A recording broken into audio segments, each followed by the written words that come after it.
yassir li amri wahlul 'uqdatam min lisani yafqahu qawli. Amma ba'du. Bapak Ibu yang dirahmati Allah, alhamdulillah puji dan syukur kita aturkan kehadirat Allah Subhanahu wa taala, Rabbul Izzati wal Jalalah, Rabb semesta alam yang bersemayam di atas arasnya, yang mengawasi kita semua, yang pada pertemuan yang lalu kita sudah bahas urutan dari level paling bawah yaitu siji, kemudian di atasnya bumi lapis ke-7, 6, 5, 4, 3, 2, 1, dan 1 itu tempat di mana dengan sekarang berada, baik meliputi lautannya maupun gunungnya, sehingga ketika dengan sedo dengan dikubur itu masih di bumi lapis 1. Kemudian di atas dengan ada langit dunia, langit 1, 2, 3, 4, 5, 6, 7. Di setiap langit ada para nabi. Yang pertama Nabi Adam, yang kedua Nabi Isa dan Yahya, yang ketiga Nabi Yusuf, yang keempat Nabi Idris, yang kelima Nabi Harun, yang keenam Nabi Musa, yang ketujuh Nabi Ibrahim. Nabi Ibrahim bersandar di sebuah bangunan yang disebut dengan Baitul Ma'mur. Kemudian di atasnya ada Sidratul Muntaha, tanaman sidr yang sangat besar, sangat besarnya ketika Jibril berubah bentuknya dalam bentuk yang asli dengan sayapnya 600 masih terlihat kecil. Wa indaha jannatul ma'wa, sebelahnya ada surga. Surga itulah yang bentuknya kayak bintang-bintang yang selama ini kita bahas, dan yang paling atas namanya Jannatul Firdaus di Borneo. Muter. Yang paling atas namanya Jannatul Firdaus. Dari Firdaus ini mengalir sungai-sungai, dan itulah tema kita tentang sungai surga. Kalau planet yang lain itu masuk satu. Semua masih di langit dunia. Semua di langit dunia. Langit dunia. Dan setiap langit itu 500 tahun perjalanan. 500 tahun perjalanan tambah 500 tahun perjalanan, kembali tiap langit 500 tahun perjalanan, kira-kira total semuanya 7.000 tahun perjalanan. Itu udah dipeng-pengke dari jaringan berdiri sampai ke atas, kira-kira dengan butuh 130 juta kali bumi. Berarti setelah untuk nilai putus kan, itu nanti terus langit. Tidak, kita tidak bisa mengatakan gitu, karena semua yang masih kita lihat itu masih di langit dunia. Jadi galaksinya ada berapapun itu masih di langit dunia. Dan nanti dalam bab sihir, umur segala macam itu mereka minta tolong kepada setan, setan naik ke atas itu masih di level langit dunia. Dia nggak bisa tembus di langit 1. Bahkan pintunya pun nggak boleh dibuka oleh malaikat. Makanya Jibril sebagai malaikat yang paling besar ketika membawa Nabi Muhammad, Jibril itu ditanya, "Wes sopo Jibril? Kalau sopo Muhammad? Apa wes wayahe wis koyo munggah?"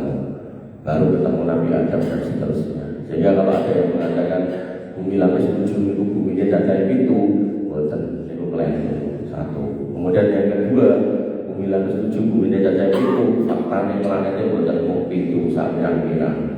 Sehingga argumen itu tidak berdasar. Mana? Ya, ada lagi. Cukup. Nah, di atas yang tadi itu Jannatul Ma'wa, paling atas adalah surga Firdaus, dan surga Firdaus mengalirkan sungai-sungai ke tiap surga-surga yang ada di bawahnya, karena Firdaus paling tengah dan paling atas.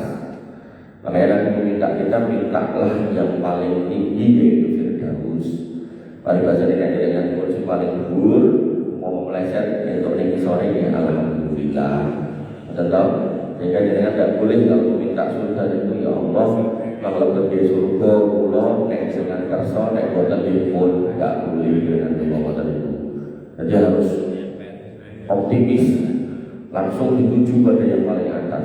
Nah, Bapak-Ibu yang Allah, dari Firdaus ini juga ngalir sungai yang nanti ujungnya adalah telaga. Telaga-telaga itu ditunggoni oleh para nabi dan para rasul.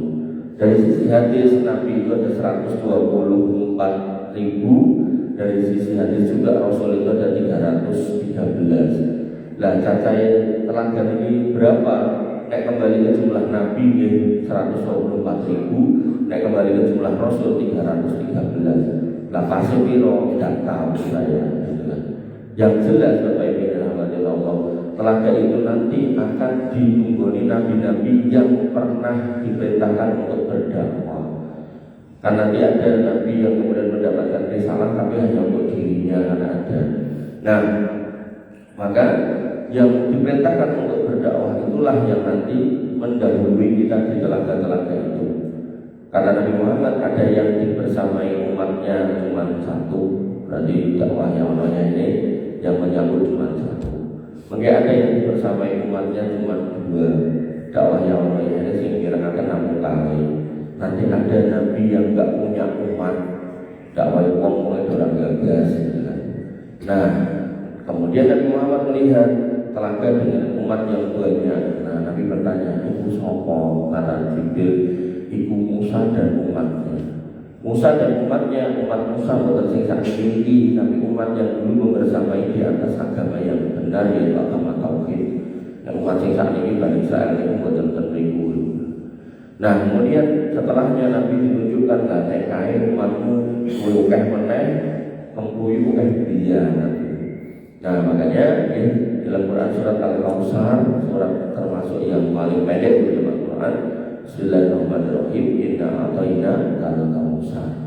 Dengan menyebut nama Allah yang Maha Pengasih lagi Maha Penyayang, sesungguhnya kami telah memberikan kepadamu nikmat yang banyak. Nah, ini terjemahannya modern, tapi sebenarnya a'tayna al-Kautsar, al-Kautsar di sini telaga itu, telaga itu namanya al-Kautsar.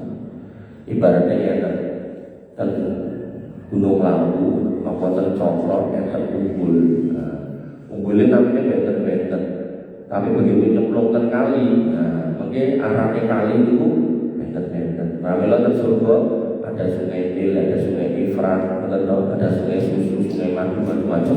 Termasuk nanti begitu jadi telaga ini namanya Al-Kautsar. Nah, apa syarat untuk sampai Al-Kautsar? Fasolli li rabbika wanhar. Sholatlah karena rohmu dan berkorbanlah. Sholat berarti urusan atau ibadah vertikal ke atas, murni urusan jenengan sama Allah. Sholat itu. Tapi wanhar itu ke atas juga, ke samping kiri kanan juga. Artinya kesolihan seorang muslim itu enggak cuma soal rajin sholat, rajin poso, haji, umroh, buatan mengiku, tapi itu juga ada ketong.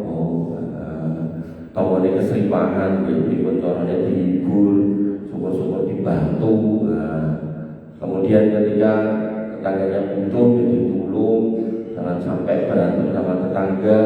Sampai Jibril itu berkali-kali ketemu Nabi selalu mengingatkan soal tonggo. Muhammad tonggo mulut. Sampai Nabi itu ngendikan, nanti aku khawatir kok kayak ujung-ujungnya Jibril ngomong naik mati. Nah, tonggo enggak ono warisan. Saking diingatkan terus soal tetangga. Makanya Bapak Ibu dan rahmatullah Allah Subhanahu wa taala niku mempertegas firman Allah, innamal mu'minuna ikhwatun. Bahwasanya orang-orang beriman itu bersaudara. Lah aku kalau dari ormasnya beda, wa'tasimu bihablillahi jami'an. Ormasnya beda, maka kembalilah kepada agama Allah. Kembali kepada agama Allah itu ribut. Wa inna naza'tum fi syai'in farduhu ila Allah wa rasulih.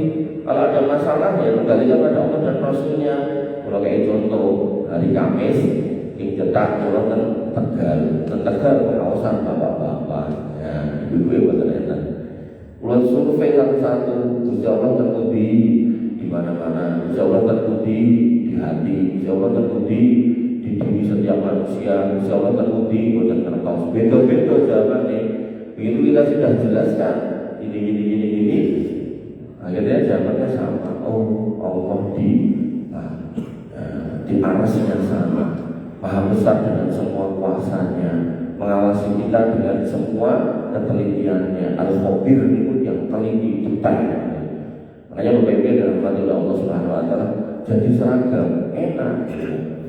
Nah, dek dalu kalau ngisi atau ngaji atau menyampaikan tafsir ke daerah IPES, ke daerah IPES itu alhamdulillah ibu-ibunya itu pengajian. Itu penak nih. Allah di mana? Aras. Allah di mana? Aras. Allah di mana? Aras. Dari sekian banyak ibu-ibu ini meletakkan segala sing buatan sakit jawab atau tidak mau jawab cuma 2 sisanya harus semua. Nah itulah ilmu. Dan saya nggak nanya orang dengan nopo, karena memang kan gitu loh. Jangan mau ikut apapun, tapi ya waktu alhamdulillah jami'ah. Kalau memang harus terjadi perbedaan dalam apa dulu fikih, monggo kalau memang ada jalan. Tapi kalau akidah, tidak boleh. Makanya berpikir daripada Allah Subhanahu Wa Taala, fasalli di rabbika wanhar. Seorang muslim yang mau sampai teladan Nabi itu, dia ibadah kepada Allah vertikal harus baik, dia sholat, kepada tetangga dia harus baik. Nanti enten kiai, ngurusi tonggo, penting aku sholat situ kayak itu. Mungkin enten kiai, tadi wong sholat, orang peduli karo tanggane, penting aku sholat ning peduli karo tonggo. Ini mungkin keren. Yang benar ya, baik secara vertikal, baik secara horizontal. Bapak Ibu yang dirahmati Allah, inna sya'ni'aka wal abtar, sesungguhnya orang-orang yang membenci kamu dialah orang-orang yang terputus. Dan ayat ini khusus untuk musuh-musuh Nabi pada waktu di Mekah. Mereka dikatakan orang-orang terputus, maknanya banyak secara tafsir. Satu, terputus dari rahmat Allah. Yang kedua, terputus dari keturunan. Jadi mereka apa istilahnya? Menungso ana kewan itu boten gadah keturunan apa istilah apa Pak Jawa? Munter ya. Majer. Siap, majer saged. Hanya tidak punya lagi keturunan. Bisa karena memang nikah turun nggak punya keturunan, atau dia punya keturunan tapi membersamai bapaknya di atas kekufuran, memerangi Nabi, kalah mati kabeh bapak seanaknya. Itu bisa. Makanya orang-orang yang menentang Allah dan Rasulnya, yang membenci Quran dan Sunnah, membenci Islam, itu pada akhirnya nanti akan habis. Loh, makanya Yahudi mengkhianat gilirannya Pak, mengkhianat gilirannya. Entek jantek resik itu Yahudi pun tinggal menunggu wayangnya, wancinya, waktunya, tinggal menunggu tanggal tayangnya. Kalau film itu tinggal menunggu premiernya kapan. Itu nek pun mulai habis itu. Nah, makanya Bapak Ibu dirahmati Allah, dengan kekuasaan Allah yang ada di atas sana, kita di bawah yang sedemikian kecil yang kemarin aras itu nggak diibaratkan dibandingkan dengan kursi yang di bawahnya itu koyok cincin di tengah padang pasir itu aras Allah, cincin itu kursi dibandingkan dengan langit bumi di bawahnya itu koyok cincin, dibandingkan dengan padang pasir, cincin itu langit dan bumi di bawahnya, padang pasir itu kursi Allah, dan jenengan itu di dalam cincin itu di antara belahan banyak semesta itu tidak cuit ya. Makanya pas ketika Allah mengatakan ya ayyuhan nas, wahai manusia semuanya, antumul fuqara ilallah, kamu itu orang-orang miskin di hadapan Allah. Bahkan gak cuma miskin, disebut fakir itu lebih parah juga miskin lah. Nek miskin itu jadi duwe gawean, duwe penghasilan ini kurang. Nek fakir itu belas kan yo apa. Jadi sak sugih-sugihnya kita, kok kaya Ahmad Saroni dia tetap dianggap fakir sama Allah. Raguno. Makanya di ayat berikutnya iya sakihum wa ya'ti bi khalqin jadid. Nek kamu enggak mau beribadah, enggak mau jadi orang beriman bertakwa, udah membuat Allah menyingkirkan kamu semua diganti makhluk yang lain. Makanya kita kok masih ada orang kafir itu masih ada, tujuannya liyabluwakum ayyukum ahsanu amalan. Allah itu pengen tahu mana di antara manusia ini yang berlomba untuk beribadah. Makanya kalau mau melingkong-melingki itu sepanjang jalan itu ada subuh diantar itu nek boten kuiwan setan itu jadi kaki. Nah, tapi namanya kita ada masjid itu di sini mau sakler, romper, kadang saklernya kurang. Jadi alhamdulillah kata ini. Makanya ini perlu diwariskan ke anak turun dengan supaya subuh itu ayo nek masjid. Daerah kota ini berjunjung ramoh. Bapak Ibu dirahmati Allah Subhanahu wa taala. Nah, si telaga itu Nabi mengatakan ana faratukum alal haum, kowe kabeh tak anteni lho ning kono. Ini menunjukkan rindunya Nabi sama jenengan. Bahkan nanti dalam kalimat yang lain Nabi mengatakan langsung aku rindu sama ikhwani, saudara-saudaraku. Nah, secara kalimat artinya itu saudara-saudaraku. Nah, sahabat merasa loh kami ya saudara jenengan loh Rasul. Kata Nabi, la bal antum ashabi, kowe kuwi dudu ikhwani dalam arti istilah, tapi kamu itu ashabi, sahabatku. Sahabat itu nek secara kata artinya konco, rencang, teman. Tapi kalau secara istilahan, artinya adalah orang yang hidup pada zaman Nabi, beriman dan ketemu dengan Nabi. Jadi ini syaratnya. Karena nanti Uwais Al-Qarni itu beriman di zaman Nabi, tapi tidak pernah ketemu Nabi, sehingga dia tidak pernah jadi sahabat Nabi. Dia adalah tabi'in. Dia pernah datang ke Madinah ingin ketemu Nabi, pas didatangi Nabinya tidak ada. Tapi karena harus ngurusi orang tuanya, ibunya, dia pulang. Maka Uwais Al-Qarni tidak pernah naik ke posisi sahabat, tapi tabi'in. Nah, Bapak Ibu dirahmati oleh Allah Subhanahu wa taala, jenengan dikateni Nabi, jenengan dientosi Nabi, dan Nabi orang yang pertama kuburannya terbuka, Nabi orang yang pertama dibangkitkan, Nabi orang yang pertama mendahului jenengan di telaga ngentosi jenengan, dan Nabi orang yang pertama nanti mendahului jenengan di depan sirat. Jenengan Nabi melampah, Nabi pun ngajak sambil berdoa, Allahumma salim salim, ya Allah selamatkan ya lu orang-orang orang tengah kayak ngaji ya Allah. Sing akidah pun bener, bukan ngomong Gusti Allah di mana-mana ya Allah. Nah, kemudian begitu sudah semuanya sebagian yo cemplung ke neraka, maka Nabi yang pertama di depan pintu surga, yang pertama dodoki, yang pertama ucap salam, yang pertama menjawab salam, dan yang pertama dibukakan.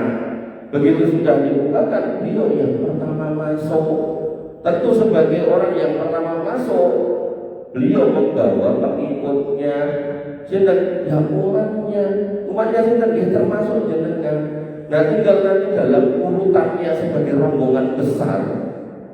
Niku jenengan apakah di depan, di tengah, di belakang, niku kembali kepada jenengan sendiri.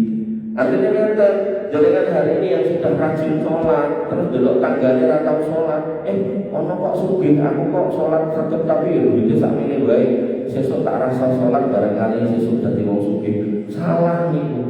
Apapun yang jenengan lihat dari orang lain, tidak perlu dijadikan standar kebaikan untuk diri jenengan, karena semua yang jenengan lakukan dalam bentuk kebaikan, apakah ibadah vertikal maupun horizontal, itu akan kembali kepada jenengan, yang akan membuat jenengan itu nanti dalam rombongan besar itu di depan, tengah atau belakang.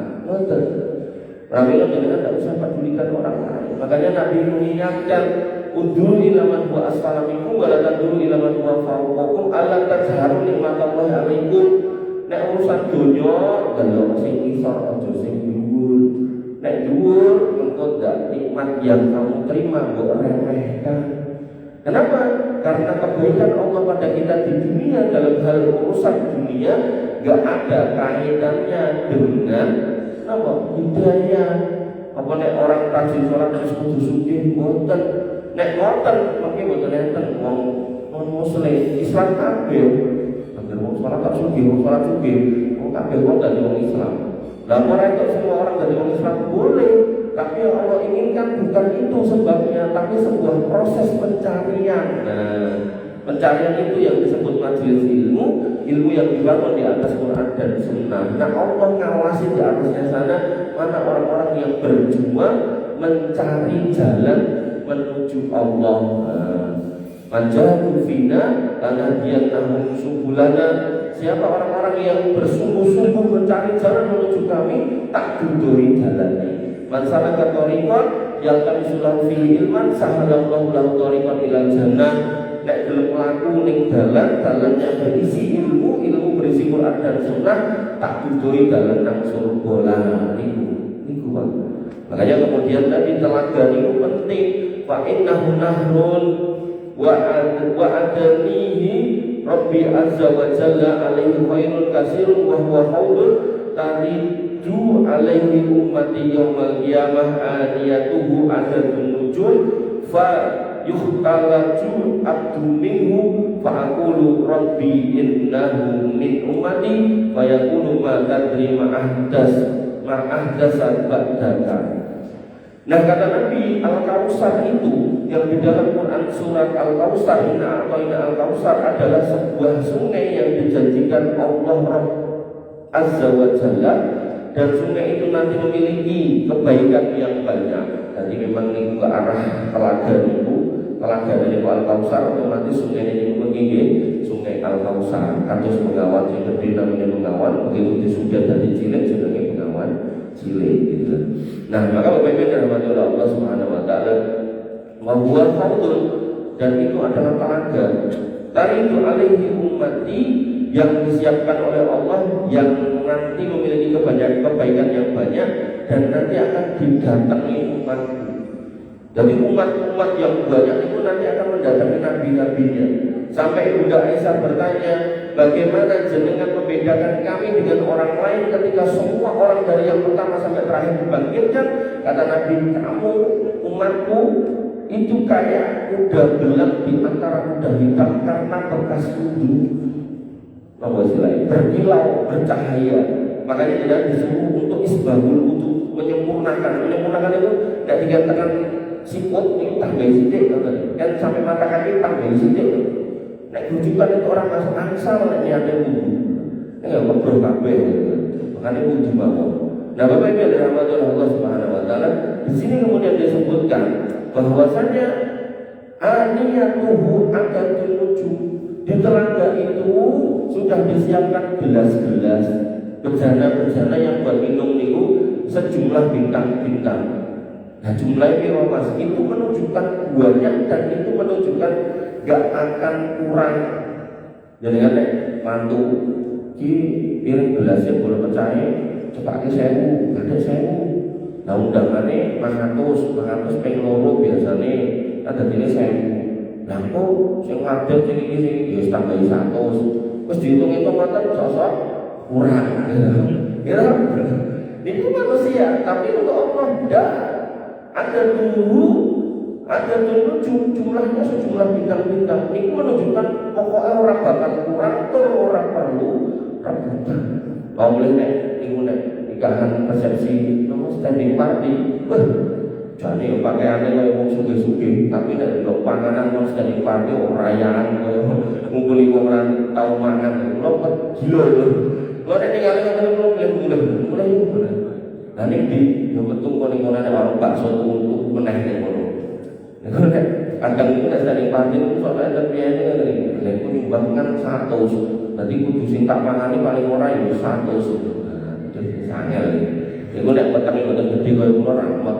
Dengan aja 100 sekali pangan itu so gumuh. Ya, makanya fayuta laju alil abdul minhu. Nah, Bapak Ibu dirahmati oleh Allah Subhanahu wa taala. Dan jumlahnya kayak bintang-bintang, namun umat Nabi itu sudah ngumpul tenriku. Enak kok sebagiannya itu diusir. Kayak sing kue-kue kali sing sebelah kono aja nyedak. Nah, Nabi itu kan sedih. Wong Nabi itu pas hidup sudah mengatakan pengen kepanggil jenengan. Ketika ditanya, kami saudaramu ya, bukan kamu itu saudara, kamu itu sahabatku. Nah, saudaraku itu kata Nabi itu orang yang nanti beriman tapi tidak pernah ketemu aku. Ini wajar kan? Makanya saya ketemu gambar-gambar wajah Nabi ini kok ngawur. Rasa digambarkan Nabi ini jenengan tidak digambar. Mengenai gambarnya salah. Itu mungkin gambar itu tidak cocok dengan geser ke gambarnya orang-orang Syiah kodoh. Dengan geser meneh ke dewa-dewa wong Hindu itu mirip nih. Makanya nek jenengan mau perhatikan patung-patung itu, dari mulai patung-patung dewa-dewa Yunani, kemudian patung-patung Tuhan-Tuhan tertentu, termasuk dewa-dewa orang Hindu, orang Buddha, itu mukanya bandingannya itu mirip. Wong bedane kok rambutnya gawe keluar-keluar kok wong ngendi, digawe gondrong mungkin wong ngendi, ngoten niku. Itulah manusia. Makanya Allah yang di atas sana itu sangat membenci orang yang bikin patung. Asadul adab indallah al-sumiyun. Orang yang nanti akan menerima adab yang paling keras itu adalah orang-orang yang menggambar, termasuk yang bikin patung. Kenapa? Ya karena Allah menciptakan manusia itu sempurna lah, kok kowe meh gawe. Nah nanti di akhirat yang kakek nyowo, ini mau sakit, mau tenang. Makanya Bapak Ibu dalam hati Allah, ini orang-orang ini diusir, ngalih. Nah Nabi karena pengen kumpul ke umatnya, Nabi ngundeli dengan fa'akul Rabbi innahu min ummati. Ya Allah, niku ingkang jenengan kan ngalih niku umat saya, umat yang bahkan mungkin tidak pernah ketemu saya. Kok jenengan usir, ampun, dibordeli loh Pak. Ini menunjukkan Nabi niku sayang sama jenengan. Tapi apa kata Allah? Allah mengatakan, Allah berfirman, mata dari ma'ah dasar ba'daka. Kowe lho Muhammad, orang ngerti kelakuan wong-wong kuwi sabare kowe ora enak.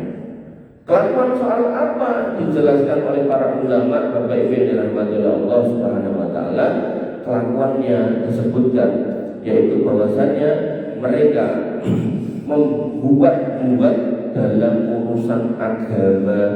Makanya nanti dalam bab ini disebutkan dalam kalimat yang lain, innaka la tadri ma badalu badaka. Nah tadi ahdatsa badaka, kamu tidak ngerti itu modifikasi dia dalam agama itu apa. Islam ini sudah dikatakan al-yawma akmaltu lakum dinakum wa atmamtu alaikum ni'mati wa raditu lakum al-Islam dinan. Islam itu sempurna, jadi tambah ini. Bahkan di sini dikatakan pada riwayat yang lain hadis Bukhari 7051, innaka la tadri ma badalu badaka. Kamu tidak tahu apa yang dia sudah rubah. Jadi pakemnya pun enten diganti, bukan mau ditambah diganti pakemnya. Nah kamu tidak tahu. Fa'akul, begitu aku dikasih tahu begitu, aku jawab suhkon. Ya sudah, dari wong teloko, dari wong ciloko. Nah Bapak Ibu yang dirahmati oleh Allah Subhanahu wa taala, siapa mereka? Ulama berbeda pendapat dalam 3 kondisi atau 3 tipe manusia. Yang pertama, ini adalah orang yang dia masuk Islam di zaman Nabi, terus murtad sepeninggal Nabi. Ada orang-orang yang mengikuti nabi-nabi palsu itu golongan yang pertama. Nah kemudian yang kedua adalah orang yang Islam ngakunya tapi hatinya benci banget sama Islam, itu orang munafik. Dan dari 114 surat, satu surat namanya surat Al-Munafikun. Dan saya melakukan sedikit observasi, ternyata hampir di setiap, tapi bukan semua, hampir di setiap surat-surat yang panjang atau yang dibaca Pak Imam tadi itu bercerita tentang atau membahas atau nyinggol tentang orang munafik. Al-Baqarah ada, Al-Imran ada, Al-Maidah ada, di surat yang panjang-panjang itu. Makanya Bapak Ibu dari Allah, yang pertama itu disebut orang murtad, yang kedua disebut orang munafik, yang ketiga, nah ini yang paling repot, yaitu orang-orang yang bergelimang dengan dosa-dosa besar. Dan dosa besar kalau diurutkan yang paling besar itu kesyirikan, di bawahnya itu adalah pelaku bid'ah. Makanya bahasa ahdatsu itu artinya memodifikasi, badalu itu mengganti. Nah memodifikasi dan mengganti inilah yang disebut dengan ahli bid'ah. Makanya Nabi mengatakan bahwasanya fa inna asdaqal hadisi kitabullah, ucapan yang paling benar itu Al-Quran, wa khairul huda Muhammad, dan sebaik-baik petunjuk adalah petunjuk Muhammad, wa syarrul umuri muhdatsatuha, dan perkara yang paling jelek itu yang dibikin-bikin dalam agama. Fa inna kullu muhdatsatin bid'ah, semua yang dibikin-bikin dalam agama itu adalah bid'ah, wa inna kullu bid'atin dhalalah, dan semua yang disebut bid'ah itu dhalalah. Nah bid'ah itu enten dua, bid'ah yang sifatnya idhofiyah, mengikuti ibadah yang sudah ada, sama bid'ah yang sifatnya berdiri sendiri. Ibadah yang sudah ada contohnya sholat. Nah sholat itu enten, nah tiba-tiba ada orang bikin namanya sholat awabi, mengeten sholat melih, sampai saya kadang ditakleti, atau saya kan membuka diri buat jenengan yang mungkin ketemu saya seminggu sekali terus meh takok yo mboten saged. Nah, dengan tulis di nomor pulau, gua nggak perlu ditulis. Ya, tanggal 24 jam silakan. Jawabnya bisa dari pulau 081. Udah dari itu. Nah, mungkin bang Ibu 081 393 499 641. Dengan mengirim WA kan niku boten sah memperkenalkan diri, boten sah nopo-nopo, langsung mau pertanyaan mungkin kula jawab. Nah, Bapak Ibu dirahmati Allah Subhanahu wa taala. Nah, yang sifatnya idhofiyah itu kadang kalau ditanya dengan pertanyaan-pertanyaan yang saya sampai bingung. Mas, apa hukumnya poso Rebo Wekasan? Rebo Wekasan, ini lah basa Jawa kan ngoten to. Nah, Islam itu dari Arab. Nah, kok wis bahasanya sudah Rebo Wekasan. Nah, ini lihat digawe bahasa Arab itu apa namanya? Kan tidak ada. Karena tidak ada, ya maka itu masuk dalam kategori bid'ah idhofiyah itu. Bahwasanya puasa itu ada, sahur dan buka dengan boten dahar, boten muncul, boten mendatangi istri itu enten. Tapi kalau kok digawe Rebo Wekasan itu, saya sampai bingung gitu. Makanya Bapak Ibu dirahmati Allah Subhanahu wa taala, itu bid'ah yang memang dilekatkan pada ibadah yang sudah ada. Tapi ada juga bid'ah yang kemudian tidak dilekatkan pada ibadah yang sudah ada, tapi digawe-gawe dewe. Kalau kayak contoh, di satu tempat di Sukoharjo, bagian Idul sana, satu ketika saya pernah mengantarkan seorang laki-laki untuk ta'aruf sampai akhirnya lamaran. Putrine ini ngaji, neng bapaknya sak keluarga boten, sekampung niku punya keyakinan. Sapa wae sing nikahke anake kudu mubengi wetringin sing paling gede di kampung niku kok dicepake panggonane. Mbah pinten kula mboten. Nah, kalau pas keter-keter kula kaget. Kok yo enek iki? Pertanyaan saya. Niku nek dengan terang andel itu jenenge bid'ah, bahkan bid'ah yang enggak ada dasarnya. Pertanyaan saya, ning ngarep enten wetringin apa mboten? Enten wetringin apa mboten? Oh, umpama member itu bid'ah idhofiyah kudune niku kurma. Wong pengen enten ning Jawa. Makanya Bapak Ibu dirahmati Allah Subhanahu wa taala, ketika sesuatu itu diyakini bagian dari agama, kemudian kok dimulai berawalnya dari tempat kita bukan dari asalnya sana, itu jelas namanya bid'ah. Dan dengan ajeng contohnya nama mawon gampil itu mungkin. Dan tadi ada 3 golongan orang yang disebutkan oleh ulama akan terusir dari telaga. Ambil telogon itu, mungkin surga itu masalah itu mungkin ya akhirat. Nah, ini orang munafik, kemudian orang murtad, kemudian yang ketiga orang-orang yang terlalu kreatif dalam beragama. Mungkin ada contohnya kayak banget saya di Muhammadiyah, Pak Kramat yang diundang itu isi, terus kemudian judulnya bid'ah dalam beribadah. Ini apa ini? Soalnya apa? Muhammadiyah itu ada kata Pak Kiai Abdul Mukti, ya Menteri itu sanjang itu wong Muhammadiyah itu modelnya ten kata sing paling dhuwur niku namine Ikhlas, Muhammadiyah Ikhlas.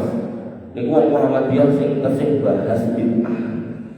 Nah, mungkin nek muni sore niku enten level kedua niku namine Munu Muhammadiyah NU. Wong NU terus sekolah ten Muhammadiyah. Terus badan amalnya kok kata masuklah Muhammadiyah. Jadi Muhammadiyah tapi yo cek doyan bid'ah. Iku Pak Abdul Mukti mangkat sinten dulu enten. Nah, mengke enten Muhammadiyah nopo melih. Pramila kula sanjang ten pengawasan ten Muhammadiyah Pak Keramat itu adalah biaya kuatah. Mungkin 500-an enten ya. Kula sanjang. Nah, dengan sebagai orang Muhammadiyah memang dados mukhlas mawon, Muhammadiyah ikhlas. Jangan kemudian jadi yang selainnya. Maka Bapak Ibu dirahmati Allah Subhanahu wa taala, yang ikhlas itulah yang kemudian Nabi akan sambut di telaganya. Jadi ini kita sih ngomong ke sungai surga ini mungkin masuk ke surga termasuk dados telok-telok niku. Mungkin ini yang bisa saya sampaikan. Mudah-mudahan bermanfaat. Kurang lebihnya saya mohon maaf. Wassalamualaikum warahmatullahi wabarakatuh.